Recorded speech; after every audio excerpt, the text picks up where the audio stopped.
So this is going to be like the TLDR, too long, didn't read episode that encompasses everything that I promote on this podcast, everything that I put out for content on my YouTube channel, my podcast, my Instagram account.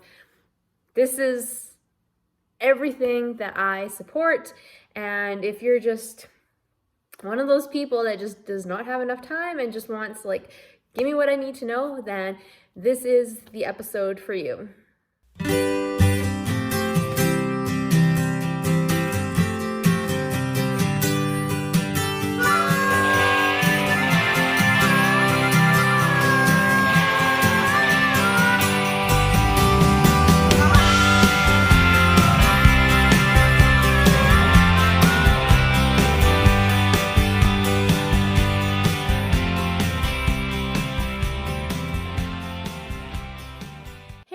Welcome to another episode of Strong in the Saddle. I'm your host, Katrina, and before we get into this episode, please be sure to subscribe, rate, and review the podcast. Be sure to give me a thumbs up on YouTube, leave me a comment below, and subscribe to my channel. And be sure to follow me on Instagram at Strong in the Saddle.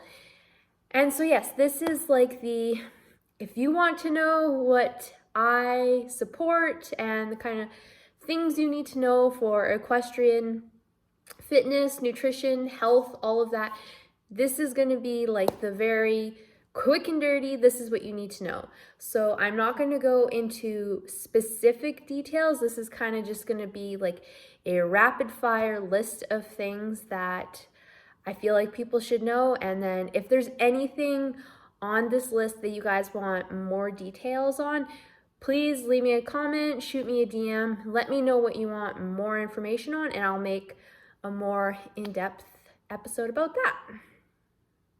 Okay, so let's get into the list. First, of course, prioritize strength training.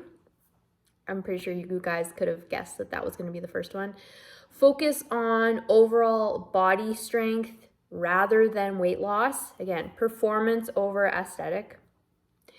Incorporate core exercises, not just ab exercises. Make improving your flexibility part of your daily routine. Hydrate properly before, during, and after your rides and your workouts. Fuel your body with nutrient-dense whole foods. Limit processed foods and foods with added sugars. Maintain a balanced workout routine that takes into account the fact that you're riding horses and that incorporates both strength training and a bit of cardiovascular work. Incorporate HIIT training or high intensity interval training occasionally as a way of supporting your heart health and as well as improving your cardio fitness in the saddle.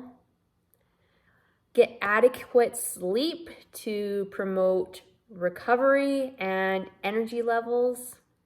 Ditch the scale and focus on body composition instead. So focus on gaining muscle mass and potentially losing body fat, but I would put more emphasis on gaining muscle mass.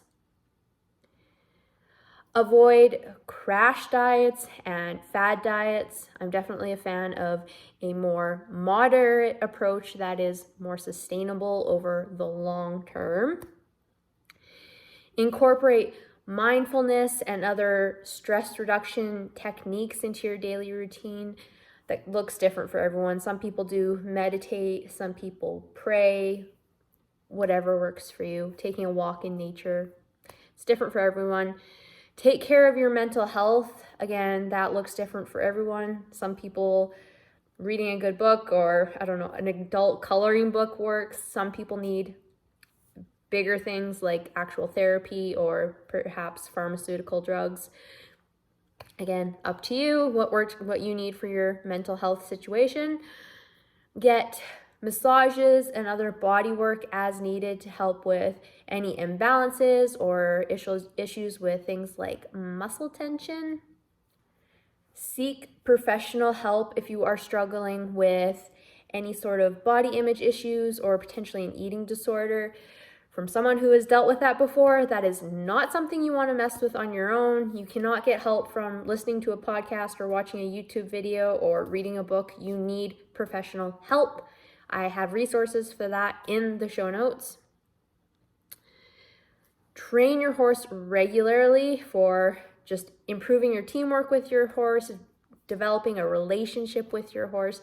There's no substitute for just quality time with your horse. Incorporating well-researched supplements into what you're taking as needed to support your whole foods diet. Focus on a progressive training program to help you get stronger and improve injury. Take regular breaks to avoid burnout and injury. I feel like I need to listen to this one a lot more. Definitely trying to take regular breaks, whether that be like something you actually schedule or just something that happens when, I don't know, things get busy at work, or maybe you go on vacation and it's just the breaks happen themselves. Or if you're like me, you actually need to schedule those breaks. Again, whatever you need to do for your situation. Use proper equipment and gear to prevent any physical issues. I don't know if you guys have ever rode in like ill-fitting boots or in a bad-fitting saddle. Like, that is the worst. Invest in equipment that works for you and your horse. I know it's expensive, but it pays off in the long run. Do dynamic stretching before and after your rides as needed. I do not promote holding stretches. I'm much more a dynamic stretch advocate, which is like moving through the full range of motion. Seek professional help for nutrition advice. So that would be someone like a registered dietitian. I do give some nutrition advice here, but it's kind of just very loose, general best practices. I really advocate seeking the help of a registered dietitian, preferably someone who is in the sports dietetics world, to help you with your specific situation. Stay up to date on the latest training techniques and always try to improve your riding. I am a huge advocate for always becoming or like continuing to be a student of your sport. I feel like that is one of the only ways that you're going to get better.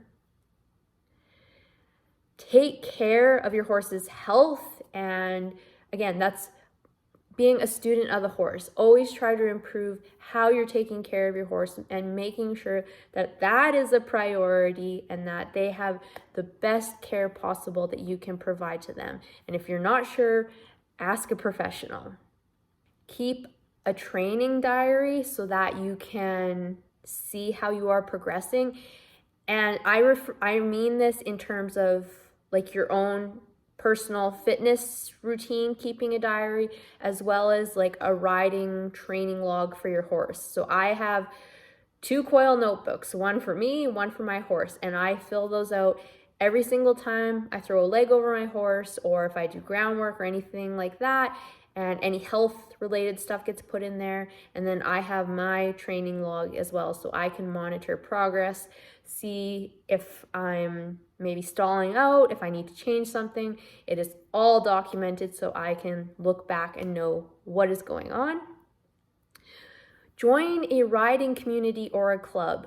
This is why I am such a huge proponent of 4-H, because I feel like having a community is a huge part of making progress. And that's not just with riding, that is with anything. I feel like having community, being able to share your successes, bounce any struggles that you're having off of other people, getting their feedback and suggestions, having that community that you can work with there's nothing like it. So definitely try and join some sort of a community or club. And I would say preferably in person. Like, yes, online is amazing, but an in-person community that's hard to beat. experiment with different training techniques. So I think we can get stuck in doing the same thing over and over again. And there is something to be said for repetition and sticking with something, but not so much that we kind of get stuck in the weeds. So trying to experiment, trying to learn a little bit from everyone, I think is very beneficial. Listen to your body and adjust your plan as needed. Again, I am very guilty of not doing this and kind of just forcing my way through regardless of what my body's trying to tell me, but that leads to burnout, you guys. Please do not do that. And the last thing on my list, seek help with any injury, prevention, and rehabilitation, because the last thing I want for you guys is to get injured, or if you do get injured, to be kind of stuck in that, because that sucks. Okay, so that was a lot in a very compact amount of time. I hope you just got some ideas, maybe some things that you want to look into further. If there's something that you have questions on, again, I would love to hear your guys' questions, because I'm going to be using that as a way of generating future videos and future podcast episodes. So please, if you have any questions, any topics that you'd like to hear more about, either drop it in the comments or send me a DM on Instagram, and I will, be sure to compile that information into some upcoming content. And I guess that is it for today's episode. If you guys enjoyed it, please be sure to give this a like. Be sure to rate, subscribe, review, all those good things. And follow me on Instagram at Strong in the Saddle. And until next time, remember, it's always a good day to ride.